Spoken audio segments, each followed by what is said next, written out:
Aujourd'hui, nous allons parler d'un jeune homme qui est la descendance de Bani Hashim et surtout la descendance de l'imam al-Hassan al-Mujtaba. L'imam al-Hassan al-Mujtaba, celui qu'il n'est pas reconnu déjà par les personnes qui l'aiment, ne lui donne pas assez de valeur et les ennemis ont essayé de cacher toutes ces paroles. Nous avons des hadiths, autant de hadiths de l'imam al-Hassan al-Mujtaba que l'imam Ja'far al-Sadiq. Malheureusement, nous avons perdu beaucoup.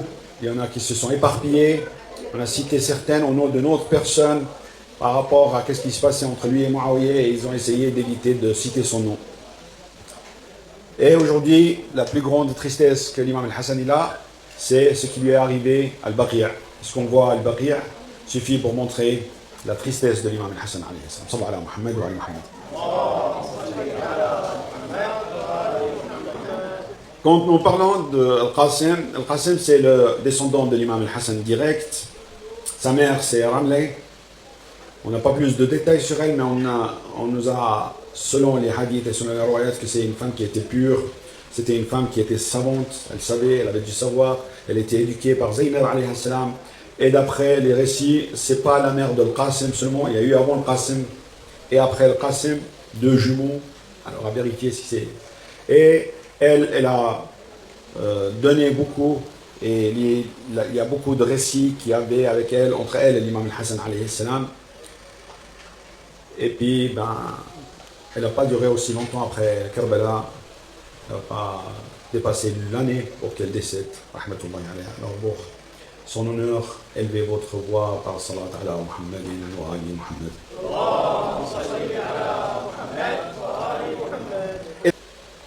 Donc, Al-Qasim alayhi salam, c'est quelqu'un de savant, et tous Ahlul Bayt alayhi salam, ils sont savants, ils ont du savoir. Le plus petit de eux, dans un poète, il dit, le plus petit de eux, c'est comme une braise, on ne peut pas la toucher, on ne peut pas l'écraser, et le plus intelligent et les plus grands, ils sont des intelligents. Ils avaient une langue qui était comme une épée, elle était coupante. Même Muawiyah la craignait, des petits enfants et des grands. Et quand ils répondaient, ils essayaient de les éviter leurs réponses, et ils essayaient d'éviter de rentrer en contact avec eux. Et Al-Qasim alayhi salam était de cette école, de ce savoir. D'ailleurs, l'histoire reconnue que quand il était avec Ammuhu Al-Hussein alayhi salam, quand il était avec son oncle, l'imam Al-Hussein alayhi salam, là, son oncle, il lui dit, comment tu trouves la mort? Et lui, il le dit, avec toi, il est meilleur que le miel. Le goût de la mort avec toi est meilleur que le miel. Sallallahu ala Muhammad wa ala Muhammad. Donc on ne va pas réciter ce qui s'est passé, mais toutes les personnes qui ont été avec l'imam Hussein à Karbala étaient des serviteurs à l'imam. Et nous, on avait expliqué par rapport au discours d'hier, mais aujourd'hui on va décortiquer Al-Qasim dans des 3 positions, des 3 nouveaux positions. Donc, on apprend de Al-Qasim 2 choses de très très importantes. La première chose, c'est que lui, quand il a marché, et qu'il a mis son bouclier, il a mis son état de guerre, et il était avec ses sandales, et quand il est arrivé au milieu de la guerre, il était tout seul, et là, les sandales, ils se sont coupés. Il est descendu, et il les a attachés. Et il s'est relevé. Après l'histoire, vous la connaissez. Moi, je dis, je ne connais pas quelle est la règle religieuse que celui qui se fait couper sa sandale et tout ça, mais lui, il la connaît. Lui, nous éprouve, Al-Qasim, que la règle de la religion, elle est praticable, que ce soit dans l'état de repos ou dans l'état de difficulté. Ça veut dire que celui qui prie la prière, il doit la prier comme en état de difficulté, en état de voyage, comme qu'il était chez lui. C'est vrai qu'il y a certaines règles d'exception, mais là, la règle, ça veut dire que moi, quand je porte un comportement, ce comportement, pas parce que je suis fatigué, je dois m'énerver. Je dois essayer de garder la stabilité dans cette chose. Que la règle religieuse envers mes parents, envers ma prière, envers mon entourage reste la même, que ce soit dans l'état de tranquillité ou dans l'état de stress. Et ça, c'est la difficulté de gérer ça. Ça, c'est la première chose. La deuxième chose, aujourd'hui, toute personne qui était à Karbala, on essaye de la détruire. On essaye de gâcher l'image. Et en parlant de Al-Qasim, le mariage d'Al-Qasim, est-ce qu'il s'est marié Al-Qasim à Karbala ou pas?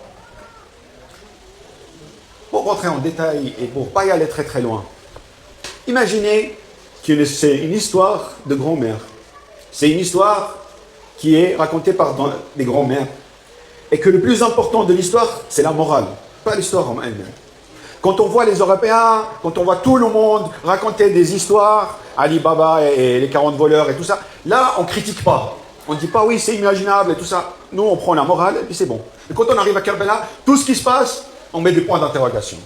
Tout ce qui se passe, on doit poser la question. Pourquoi il y a ça? Ça existe, ça, ou ça n'existe pas? Tu peux poser la question, mais ne pas être contre ce qui se passe. Il y a des gens, pour eux, la tristesse, c'est de pleurer sur l'imam Hussein. Il y a des gens, pour eux, la tristesse, c'est de distribuer la nourriture. Tu ne vas pas dire que celui-là est meilleur que celui-là. Et tu ne vas pas t'opposer à un de eux. Ne pas s'opposer à qu'est-ce qui se passe. Car ça ne dérange pas. Lorsqu'on parle du mariage de Al-Qasim, il n'y a aucun gêne, il n'y a aucun problème qui est apparu dans cette histoire. C'est des idéologies que les gens ils le portent, c'est des croyances que les gens ils les portent, ils ont leurs droits. Mais on n'est pas obligé que chaque fois qu'il y a quelqu'un qui porte quelque chose, que nous on est les meilleurs et on doit critiquer. Que nous on porte la meilleure habit et nous on doit le critiquer. Karbala, elle est là. C'est une histoire. Que vous croyez ou vous ne croyez pas, elle va continuer. 1450 ans, 1450 années qui sont passées, Karbala n'a pas changé. Ce n'est pas vous qui allez changer aujourd'hui l'histoire. Sallallahu alayhi wa Muhammad wa ali Muhammad. Alors, lorsque on parle de Qasim, on va apprendre aujourd'hui de l'adversaire. Ces adversaires sont des personnes qui sont les mêmes qui ont mangé le foie de Hamza. C'est les mêmes qui ont extrait le foie de Hamza. Ces personnes qui sont là et ils ont découpé l'imam Hussein. Ces personnes qui ont découpé Ali ibn al-Akbar wa alaykum salam wa rahmatullahi wa barakatuh. C'est les mêmes personnes qui ont découpé Al-Qasim. Mais moi je parle aujourd'hui que si on est en état de dispute avec quelqu'un, qu'est-ce qu'il faut faire? Il faut que même en état de dispute, on doit porter la religion. On doit porter, comme on avait dit, que quand on est en repos, on pratique notre religion, et quand on est en état d'énervement ou en état de voyage, la religion et le comportement doit rester le même et pas le changer parce que voilà, je suis énervé ou je suis... Du coup, il arrive parfois que deux fidèles se disputent entre eux. Les frères, les parents se disputent. Mais dans cette dispute, il faut qu'il y ait une règle. Il faut qu'il y ait une loi islamique qui descend. Et pas de laisser le shaitan envahir et sortir de ta fidélité, de ta croyance, de ton iman vers le shaitan. La première chose, que quand la dispute est arrivée, il faut l'arrêter ici. J'explique. Moi, je me suis disputé avec quelqu'un. Il ne faut pas y aller voir tout son passé et puis amener tout son passé et lui dire il était mauvais, c'était quelqu'un qui ne priait pas, c'était quelqu'un qui buvait de l'alcool, ça n'a rien à voir. Parle seulement du problème qui s'est passé. Car Allah, quand il t'a donné le moyen de savoir tout ce qu'il a, c'est pour que tu les gardes pour toi, pas pour que tu le dis aux autres. Donc, arrête la dispute et parle par rapport au sujet et n'essaye pas de divertir les choses. Ça, c'est la première chose. La deuxième chose, très très importante, c'est que lorsque on se dispute avec quelqu'un, lorsqu'on se dispute avec quelqu'un, sa famille n'a rien à voir dans l'histoire. Je ne dois pas me disputer avec ses enfants, je ne parle plus avec ses enfants, je parle plus. Et malheureusement, il y a une chose qui est vraiment loin de la religion, c'est si deux femmes se disputent, tu ne parles plus avec le mari de cette femme parce que moi je ne parle plus avec elle. C'est pas toi qui le choisis. C'est arrivé qu'il y a une dispute et puis c'est fini. Donc, ne pas pousser la dispute à toute sa descendance, je ne parle plus à toute sa descendance ou à tout le monde. Wa alaykum salam wa rahmatullahi wa barakatuh. Donc ça c'est la deuxième chose la plus importante. C'est que arrêter le dispute aux personnes elles-mêmes et de ne pas y aller. Si par exemple aujourd'hui tu vois son fils qui vient vers toi et il te serre la main, non je ne te parle pas parce que moi je ne parle pas à ton père. Ou si toi tu ne parles pas et puis son père il vient vers toi, ah je ne te parle pas parce que je ne parle pas à ton fils. Non. Moi j'ai un problème contre X ou Z personnes, c'est tout, c'est X et Z. Il n'y a pas besoin d'y aller plus loin. Donc ça, c'est une des choses les plus importantes. La troisième chose la plus importante, c'est ces gens qui amènent de l'essence de l'autre côté et qui viennent mettre sur ton feu. Et qui amènent de son côté puis te mettent. C'est les gens qui portent les paroles et te disent, il a dit ça sur toi pour te faire plaisir. Et il va vers lui, il a dit ça. L'imam Ali alayhi salam, vous savez qu'est-ce qu'il dit sur une personne qui lui a fait ça? Il lui a dit, écoute, nous allons vérifier ce que tu as dit. Si c'est véridique, on va te détester. Donc Ali ibn Abi Talib alayhi salam, il te déteste. Si c'est véridique, on va te détester. Si c'est faux, on va te punir. Et si tu nous pardonnes de cette parole, nous, on te pardonne aussi. C'est comme s'il y avait rien. Donc, il faut faire attention par rapport à ça. Ouais. Le plus important dans une dispute, toutes les disputes peuvent exister. Et toutes les disputes peuvent rester. Il n'y a pas besoin, par exemple, moi, je me suis disputé avec quelqu'un, il faut maintenant que je me pardonne et tout ça. C'est bon. C'est arrivé, on n'a pas réussi à se pardonner, c'est bon jusqu'à au jour du jugement et on verra et c'est bon. Sauf deux. La dispute familiale est très très importante, qu'il faut la régler ici avant le jour du jugement. Et la dispute parentale. La dispute familiale, le jour du jugement, Allah Azza wa Jal, Salatul Rahim, donc le lien familial, se pose devant vous et il le dit, coupez-le parce qu'il m'a coupé.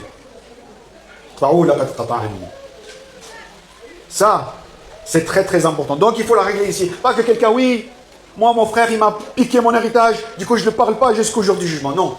Le minimum, fais le minimum, au moins de le parler, au moins de le saluer, pour que tu ne sois pas des personnes qui ont coupé le lien familial. Et deuxième chose, le dispute parental. Il faut faire attention. Car Allah, Azza wa Jal, avant de demander la prière, avant de demander quoi que ce soit, il a dit, croyez en moi, wa bil walidayni ihsana, et soyez correct avec vos parents. Et restez correct avec vos parents. Donc tu peux tout avoir. Allah nous a dit déjà de croire en lui et deuxièmement, il ne nous a pas appelé pour la prière. Sallallahu alayhi Muhammad wa alayhi Muhammad. Il ne nous a pas appelé par la prière, il nous a appelé en première chose de faire attention à tes parents. Et il répète, fais attention à tes parents et crois de nouveau en moi. Ne sois pas un mécroyant. À part ça, tout est pardonné. اللهم صل على محمد وآل محمد